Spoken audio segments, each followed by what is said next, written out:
Hello, you're listening to the K-12 Tech Podcast, bringing you insights into the world of education technology. Stay tuned as we discuss the past, the present, and most importantly, the future of technology in our schools. So on this episode, I'm talking with Angela Hardin. And the reason that we are doing this episode is because Angela was awarded a KySTE Impact Teacher of the Year this year at KySTE. And she works as a secondary teacher at the Model Laboratory Schools through Eastern Kentucky University. So I wanted to kind of share with everybody what it is that you do there, how you even started teaching there, and then a bit of like the award as well. Good morning. Thank you for having me. So first of all, Model Laboratory School, like you said, is a school on Eastern Kentucky University's campus. It is a public school. The school services students from preschool through 12th grade. We have roughly somewhere between 800 and 900 students that come into our building. And because we're a laboratory school, what that means is it means that we work with the local university, Eastern Kentucky University, to help service pre-service teachers. So those teachers take classes on our campus. They come into our classrooms to learn from us. As a laboratory school, we're required to constantly do innovative research and educational lessons and practices, and to really prepare the next generation of teachers to go out into the workplace. What's really cool about our specific school is that we're the only recognized laboratory school from the Department of Education in the Commonwealth of Kentucky. That's so cool. It is so cool. And there's even a law that protects us because of that, because of what we bring to the community and to the Commonwealth. And we've kind of moved beyond, yes, we service, pre-service teachers, but we're also now partnering with other departments on the university's campus. So for example, the speech pathologist majors come over and they get to work with our students and they're learning in a real world application. And you said therapists too. Yes, therapists and people in nursing get to come and shadow our school nurse to see what that's about. And there's just the psychology majors work with our counselors.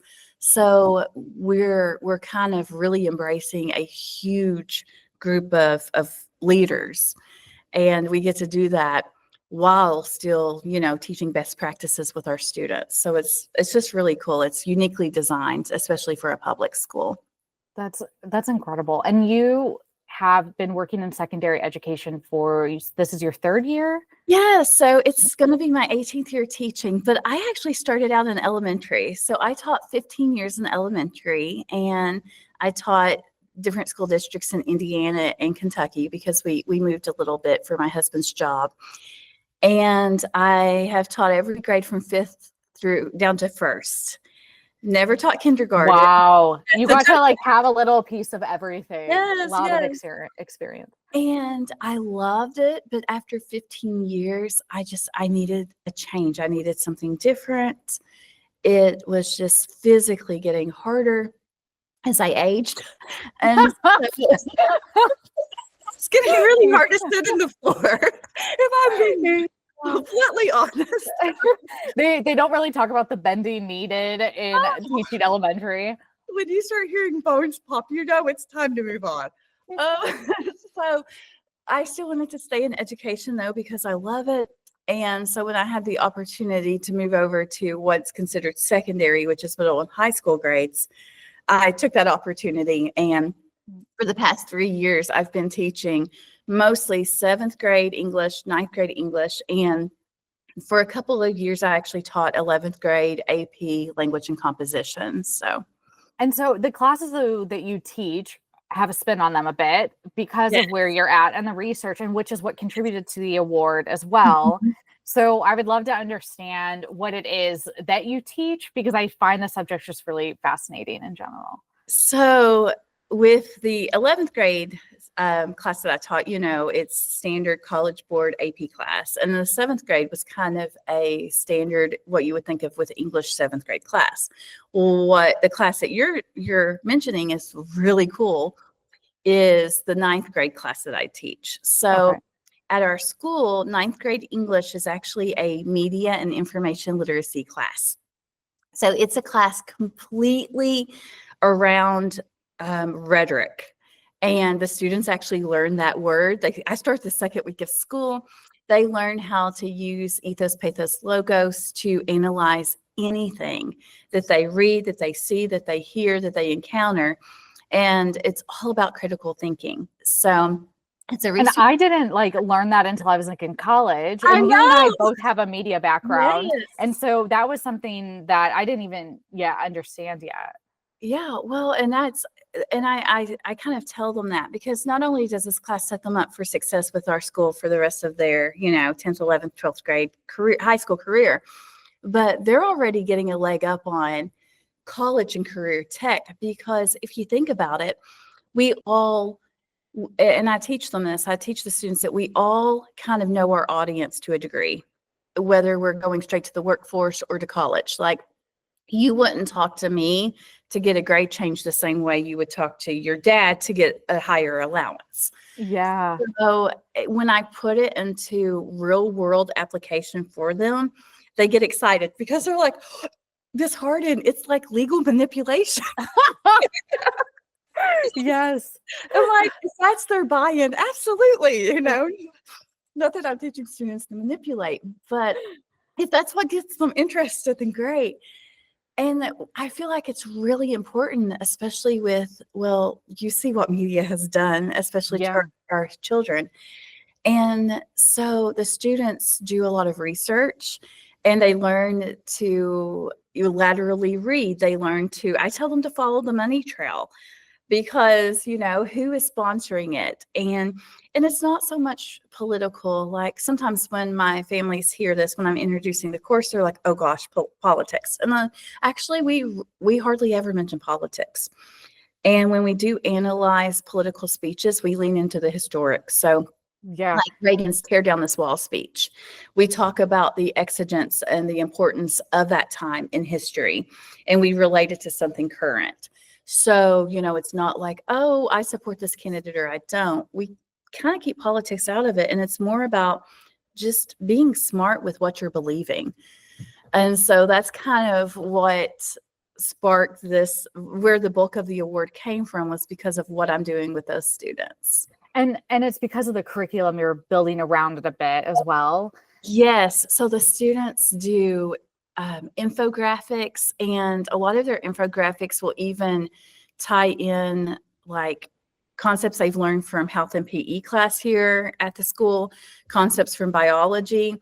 All of our 9th graders actually get certified by the American Heart Association through their PE class. So yeah, I'm feeling really good with 9th graders, knowing that if something happens to me, I have, 30 students who are going to jump up and know how to do CPR. It's wonderful. But so they actually bring those content pieces in. So it's not just like, oh, go create an infographic because you're smart or you're creative. It's like, hey, who's our audience? How do we create this meaningfully? What are we doing with it with visual rhetoric? They create podcasts, and the podcasts are research-based, and they have multiple perspectives, and they have to represent multiple perspectives. They learn to write a thesis that they have to defend through research with accredited, sources. They learn what that means. And it's just really cool to see those skills build on each other and see the students doing these like public service announcements and podcasts and things like that, because it's a different way of approaching English and approaching what English means. We still tie in the novels. So the students read a dystopian novel. The novels vary based on the students' reading ability. We still read Shakespeare and tie it in. We still read Animal Farm, some Orwell. Gotta love Orwell. So always. Yes, they're still getting that. They're just getting it at a deeper level. But what I find fascinating about it is that you're teaching them to go a step below and go deeper into it. Mm-hmm. And in these real life scenarios, not just reading and writing, because you're right, English and literacy is so much bigger than that. Mm-hmm. And there's layers to it. And So I find that really fascinating. I'm jealous of that. I wish I had that. And I find I went into a marketing degree and I felt like that was some of the most fun of going into that degree, is understanding that side of it. It made me laugh a bit because I think about how now our generation jokes about how, oh, I wish we'd understand investing or taxes, but we just remember line dancing. Like we were taught line dancing in school, you know, and you're and with your curriculum and like what you're teaching them, it is real life scenarios. It is, and I can line dance with this. It was both. In Kentucky, they had to add traditional Appalachian dances as well. So Yeah, they just learned everything. Meanwhile, my kids, my students could save lives. So what can I do? I can do with the best of them. Oh man, that's really inspiring to hear what they're learning. And then you'd also said something about how kind of this is a gap year for the 9th grade class where they don't have testing, and so it's not like you're building curriculum with the purpose of how's it going to test. Yes. So in the Commonwealth of Kentucky, 9th grade, like we still give our 9th graders the PSAT just to see where they're at, bridging the gap from 8th grade to 10th grade, as Kentucky makes a shift from the ACT to the SAT. So we still want to make sure they're still learning and progressing for those who are wanting to go to college. But as far as state testing, 9th grade doesn't get the, KSA, the state test, like the other grades. Okay. So that 9th grade year is this golden opportunity, not that it's bad if you do get state testing, but it's this golden opportunity to be able to have more flexibility with the actual content. And so that's why it was just the perfect place this class was my superintendent, Dr. John Williamson. It was his vision. And it took a few years to mold, but the 9th grade class was the perfect place to plug it in, because of that factor and because it sets them up for the rest of high school and whichever career they take once they leave our school. So, oh, that's so cool. And with that too, testing comes up a lot in conversations at tech conferences because of now AI emerging. And it's a conversation because it's like, oh, we need to adapt our testing, or our students tested too much. And to hear that you have a gap year is nice, where you have that freedom. And I know that AI is also a part of the curriculum and comes up probably as well with English, is one of probably the most feared, impacts of it. And then also with testing. So I was curious, how are you incorporating AI and how does that come up? So that's a really great question because, it's constantly evolving. And sometimes I'm in the middle of a curriculum as something new comes out. And so I either thought to myself, I have two choices. I can either completely run from it and get scared, or I can dive into it and help the students, navigate it. So I picked the second one because I don't want them ever leaving, not just my class, but our school, not learning to think for themselves. And while AI is a great tool, it does have to be, used wisely. And so what I do for my class, and I do this too with even down to my 7th grade, is I teach ethical use of AI. As a school, we're still, we're defining that. Right now, our AI policy as a school is each teacher gets to decide AI and how much to use or not use. Like, for instance, in my AP 11th grade class last year, I didn't allow it because with the College Board, there's no way they're going to get to use it on the exam and in writing in general. But like with this 9th grade class, I actually walk the students through. We compare different types of generative AI platforms and what they do, when to use what, when not to use what's considered plagiarism, what isn't. And a lot of times I have the students actually look like, together as a class, look at the prompts, see what the AI said, and then they have to summarize and tell me what was generated. If they can do that, we go back to the very basics of this is summarizing, this is paraphrasing, this is what it's saying. But really a cool turn of events last year, one of my students, actually a couple of them, notice that with the algorithms of AI, certain things kept popping up no matter what they were searching. And, they weren't even searching the same topics. And they're like, why am I getting an ad for said store? Wow. And I was like, let's talk about that. So I turned it into a learning opportunity. And then they do what I tell them to do, follow the money trail, who has money and where's it going in society.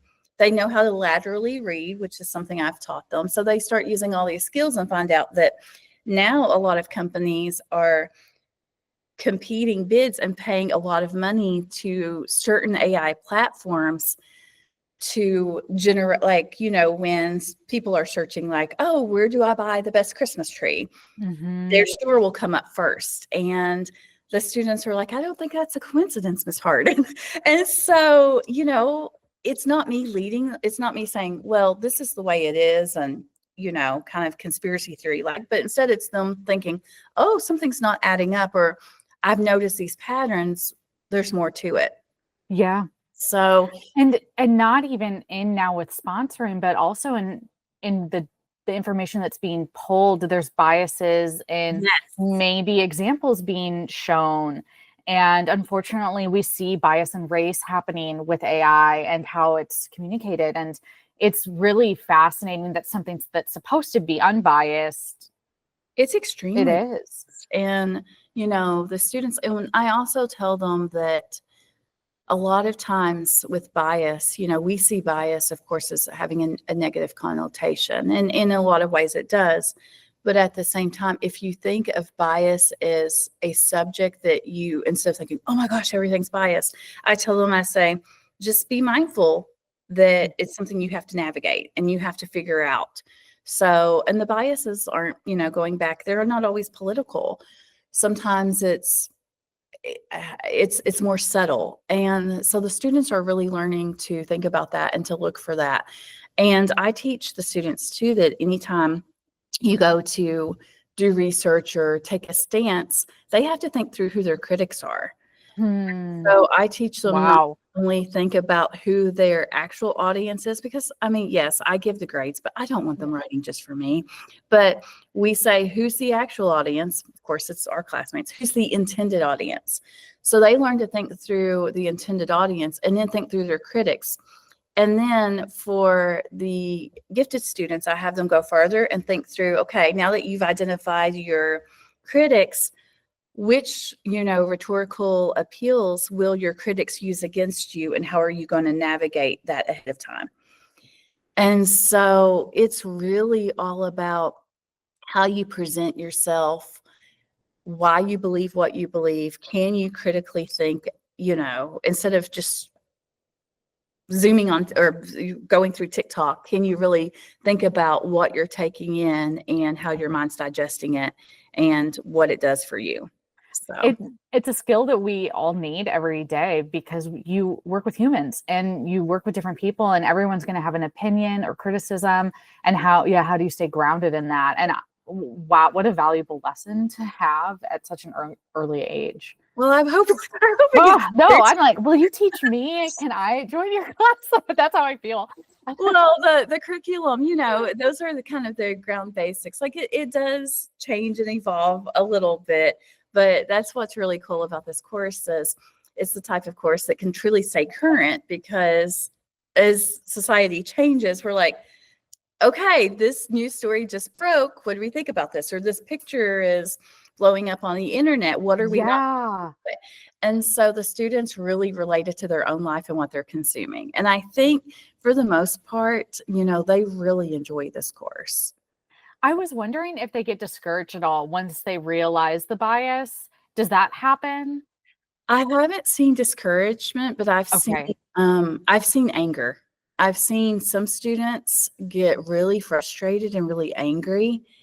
And a couple of them are like, well, if this is our generation, what are our children going to encounter? And so, we have that conversation. And of course, there's no set answers because we don't know. But my classroom is a safe space for them to get their frustration out. And so I see some of them just kind of take it and like, okay, well, yeah, this is kind of where we're at now, kind of go with the flow. And then others are kind of angry about it. And Yeah. I blame them as, remembering my childhood. And like you said, like happy years, line dancing or whatever, like it's just so much more simple. And the fact that these students are, 15 years old and they're already learning to do this and almost needing to know how to do this at 15, that's like a lot.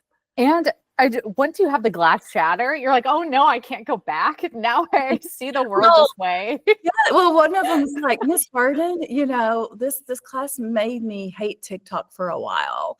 And I was secretly like, well, great. But like, I was like, oh, I'm so sorry. She's like, I just don't know what's real anymore, Miss Hardin. But a lot of them too, I had one class last year, especially that there's a group of students that found healing in it, they said, because they realized that a couple of them they got to pick any topic they wanted, but I also teach public speaking and how to do it. So they could do a speech on, it could be anything. Like, I think one person picked that Michael Jackson's still alive. Like, it could be anything. And so a couple of students, so I had a group of students in one of my classes who took that opportunity to reflect and to say, I've learned that, I've been comparing myself against these unrealistic standards, and it's affecting my mental health. And you're like, oh my gosh, that made my whole year worth it. And another person said, I realized that I need to get counseling, and I talked to my mom and she signed me up for a counselor because I realized that I'm more stressed out, and my stress out is because I can't sleep, and I can't sleep because, and they had done the research themselves. Like, this isn't something that I just came in and was like, okay, this is what I noticed. Another student said that he realized he had a problem with energy drinks, and he didn't realize they were so powerful with what they do to your body. And he actually learned that like as a collaboration with our PE and health teacher, who's amazing. And so he wants to get on a better diet. So things like that. And that's what makes this class and even my job really worthwhile, because those are like life-changing aha moments. Yeah, there's such a beautiful purpose to that. And I don't know what to say after this now. I'm like, that's so nice. So on this topic too of teaching critical thinking and the development of AI and now using computers in school, digital literacy is a big topic as well in the ed tech world. And I didn't know if your curriculum or if you started to dive into that at all, or if you help, because from what I've heard, it's tough teachers have enough on their plate of what they're already teaching on a day-to-day basis, and to put digital literacy on there as well is another element. And I didn't know if you've noticed that or if you incorporate that at all. So, if I think about the traditional English classroom and how it's set up, like with my 7th grade, we touch on digital literacy a little. Okay. Through research, but not as much as I would love to because of time and how the curriculum's designed. But because this class is how it is, like we do have a book, we, have a resource book that we use. I can't think of the book's name right now, but it's really good at like kind of giving you an overview of a concept. But because I pull in so many different sources and so many different things to build this curriculum, I'm the one who's building the curriculum from the ground up. Yes. Make time for it. I make time for digital literacy because there's no way these students can survive without knowing some of it. Well, the comparison that you had brought up, and then AI and social media and TikTok, I felt like it came naturally in your curriculum, but I didn't know if you were intentional about trying to mention very it. Much so. And that's kind of where we start. Like, the podcast comes kind of at the end of the year because it's a culmination of everything. And because I don't want them to think, oh, I can just record something and call it a podcast. Like, there's elements to it. And so the digital literacy, the rhetoric and the digital literacy is where I start with them in the first term, and very intentional, lots of practice, lots of group discussions. I'm constantly, I don't sit at my desk at all when I teach. I mean, I'm constantly ping-ponging from child to child, working with them, talking through critical thinking with them. And I think that that's one reason too they're so successful with the examples I gave, was because I do lay that groundwork. So in this class, I do have time for that, and I can do that. But I can see how teachers in a more traditional classroom, it is a time constraint. It's very hard to know how to fit it in. And right now, there's really not, we have such good high quality curriculum books for everything else, but not really for digital literacy. Exactly. I think that they're forming. I've seen someone in Tennessee that's building out some, and I know that it's coming, but it is a conversation from schools of not only building their AI policy, that's a big unknown, and then also resources for digital literacy. Well, and because it's ever changing, what I found is sometimes it might work for 1 year, but because of what develops, you might be in the middle of the year teaching something, and you can't turn it around fast enough to keep up. Yeah. So, It's funny. We talked about this brief last time, but going to, I graduated from Evangel University, and in that, I remember the core of what we learned, even in marketing. I thought, oh, this is already outdated, what I'm learning. And so much of it is you have to continue to grow that education. But I mean, the books that we were reading, I'm like, how it's already old, and this just published. And same with my media degree. I'm like, wow, the things that I could do at when I worked in television, robots have replaced me, And so, yeah, it's ever changing. And that's the thing is a set curriculum for something like digital literacy is great, but at the same time, well, in my 11th graders, a couple years ago, my 11th graders, it was right when ChatGPT first came out, like a couple years back. They were like, Miss Hardin, we have had a completely different high school experience than the current 9th graders. Wow. A senior with her research, because we require all of our seniors to do these really in-depth research projects and present as part of their graduation requirement. And I was mentoring one who wanted to do the effects of AI on creative writing for high schoolers was her topic. Wow. Yeah. Yes. And so she would come in and watch me teach that 9th grade class, and we would meet quite often.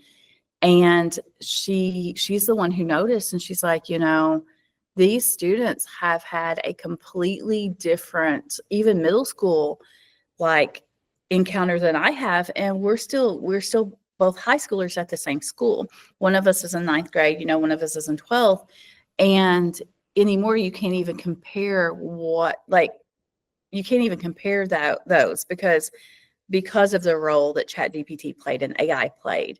And she realized that. And that stuck with me, because it's like, I guess as an educator, you would think that I would, oh, that makes sense. I mean, it does make sense, but I didn't realize that on my own. She's the one who helped me realize that. And I'm like, oh, you're right.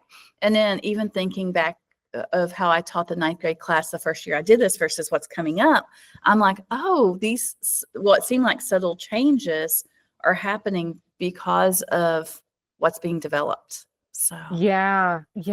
It's, sometimes I do stuff even with my job or in my life, and I use ChatGPT, and I think, oh, what did I do before this? And I there's a joke of, what did we do before going to bed without our phones?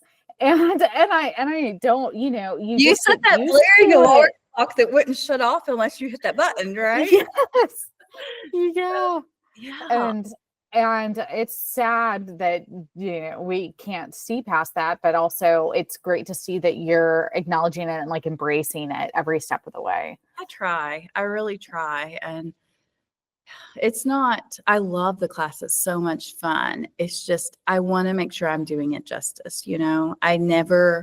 I'm very careful to make sure that I never want the students to think that, oh, Miss Hardin said this, and that, or I don't want to come across ever leading them in the wrong direction. I don't want to showcase my own biases, whether they're good or bad, one way or the other. Like, I have opinions about TikTok, but I'm not going to come in and start preaching at them about TikTok. Like, I want them to really come to these conclusions on their own. And so I'm really cognizant on making sure that I don't screw them up. And But, it's a responsibility. It's a scare because you're in a critical thinking class. That is a scary thing. But even you had said that even if they do come up with their own conclusions, you try to stay neutral even in those, because much. I'm sure that there's so many people. I'm a people pleaser. I want validation, and to learn on my own to not crave that is a very healthy thing. And I think your class helps with that. I hope. And I find too that I can give them the type of validation that's like, instead of saying, oh, I'm proud of you that you arrived at this conclusion. Instead, it's all about how you word it. So I say things like, I've noticed that this time when you researched, you opened up your tabs and laterally read. How did that help you? And, so it's all about, so I'm very careful with kind of how I praise them and to make sure it's very, very neutral. And I'm like, wow, you should feel so proud of yourself. That's really cool. Oh, so that's kind of the approach I take. And the most, you're talking about using ChatGPT sometimes and AI. Besides like doing it as a lesson, the one way I use ChatGPT the most in my life is when I'm teaching my middle schoolers, and occasionally I want to throw in their terminology and I don't know what I'm doing. Yeah. I wanted to print some fun signs or memes for them. I'm like, okay, this is what and of course it sounds like a beautiful, like English journalist, like this is what I'm trying to say, but put it in like use Ohio and Riz. Yes, language. And it's like, TBH, bro, no cap, and I'm like, I don't know what this means, but I'm hoping it translates or I don't get in trouble. And of course the kids are like, oh my gosh, you're so funny. And I'm like, yeah. They're like, you're cooler than we thought, Miss Hardin. And I'm like, it's totally AI. I have no clue. It's so funny. Oh, I know. It looks like a foreign language. Yes. And I found if you put it in a meme with an animal, they get even happier. So it'll show like a smiling donkey or a llama, and it's like, yo, bro, have a good day, but however they say it. Like whatever you can do to make it weird, it's good. You're fired today or whatever it is. But that's when I do use AI, and if AI, I'm sure it's tracking me, they're probably thinking I'm like the dumbest person out there trying to. Meanwhile, you're like writing advanced curriculum and you're like, how do I speak whatever this is called? Generate a photo of a unicorn for me. Yes. Oh man. That's really neat that you've incorporated all these different ways and different learning styles, and you've met them where they're at too. It's, I don't know, in every way. Besides all the wonderful stuff with the 9th grade curriculum, I do want to give a huge shout out to my colleague. Her name's Dr. Melanie Smith. She teaches the health and PE class here. And the fact that we've been able to combine a lot of, like when the students do a PSA, they do a PSA on something like health related that they've learned in her class. So, these skills aren't being taught in isolation. Maybe the public speaking where they can choose any topic. Like, yes, that's public, but like the actual meaningful projects. And she's amazing to work with.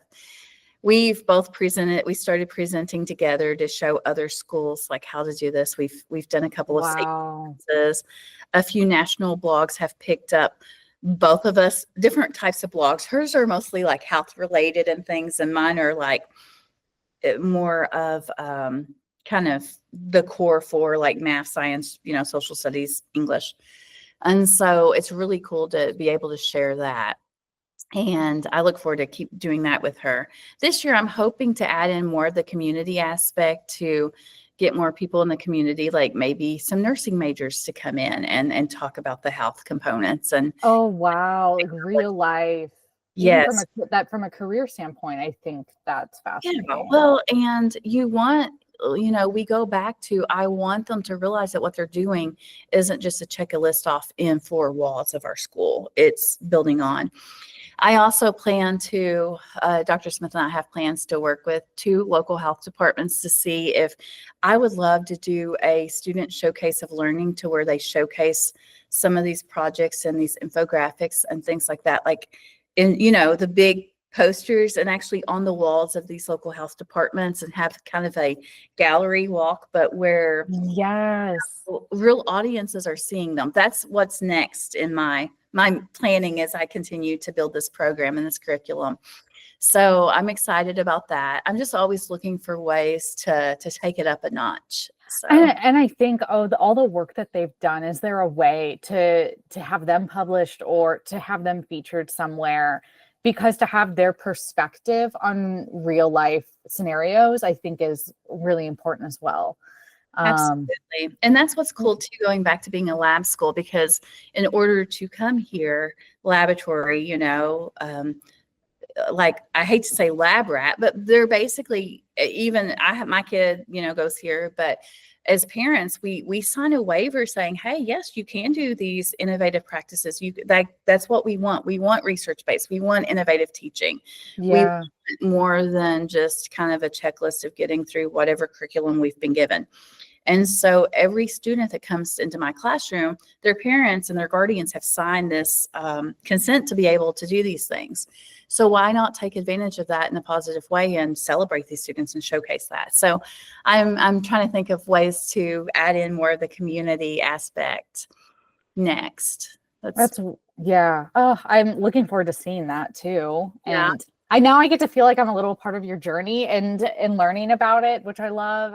And also, you can feel free. I can send you my contact, but if there's any teacher out there, it doesn't necessarily have to be 9th grade, but that wants to do something similar, start small. Like, I know not everyone's going to have the luxury of what I have, where it's like the perfect year and a class designed just for this, but start small. I also, I'm great about, I don't love public speaking. I do it pretty I good. think you would be great at it. I love helping other educators. So, I'll send you my info. Feel free to share it if anyone really wants to. I would. Have you ever spoken at tech conferences, or have you ever spoken at like KySTE or anything? I'm just surprised. Yeah. So I presented at KySTE a couple of years ago.